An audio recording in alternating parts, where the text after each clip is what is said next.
ഈ അടുത്തൊരു ദിവസം ഇങ്ങനെ കിടക്കുന്ന സമയത്ത് അവൾ എന്നോട് ചോദിച്ചു, നിങ്ങളോട് എനിക്ക് ഏറ്റവും സ്നേഹം തോന്നാറുള്ളത് എപ്പോഴാണെന്ന് അറിയോ എന്ന് ചോദിച്ചു എന്നോട്. എനിക്കറിയൂലോ, എനിക്കത് അറിയണമെന്ന് ആഗ്രഹമുണ്ട്.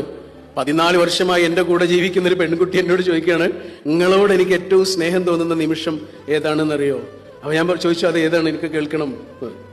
അപ്പൊ അവരെന്നോട് പറഞ്ഞെന്താണെന്നറിയോ, അവര് ചെറിയ കുട്ടിയാകുന്നത് മുതലേ ഈ ഉറക്കത്തിൽ ഞെട്ടി ഉണരും, എന്തെങ്കിലുമൊക്കെ കണ്ടിട്ട് ഞെട്ടി ഉണരും. ഇപ്പോഴുണ്ടത്.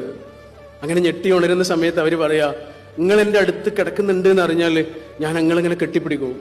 അങ്ങനെ കെട്ടിപ്പിടിക്കണ സമയത്ത് നിങ്ങൾ എന്നെ ഇങ്ങനെ കെട്ടിപ്പിടിച്ചിട്ട് ഇങ്ങനെ ഇങ്ങനെ തട്ടിത്തരും. ആ സമയം ഞാൻ അവൾക്ക് എന്തൊക്കെ വാങ്ങിക്കൊടുത്തിട്ടുണ്ട്, എവിടെയൊക്കെ കൊണ്ടുപോയിട്ടുണ്ട്, എന്തെല്ലാം സംഗതികൾ അവളെ സന്തോഷിപ്പിക്കാൻ വേണ്ടി ചെയ്തിട്ടുണ്ട്. എടാ, അതൊക്കെ മാഞ്ഞുപോയി. ഒരേ ഒരു സാധനം മാത്രം ബാക്കിയായി, കാരുണ്യം.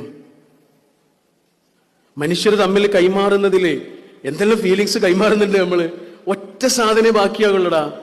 വെറുതെ പറയണല്ല, കാരുണ്യം.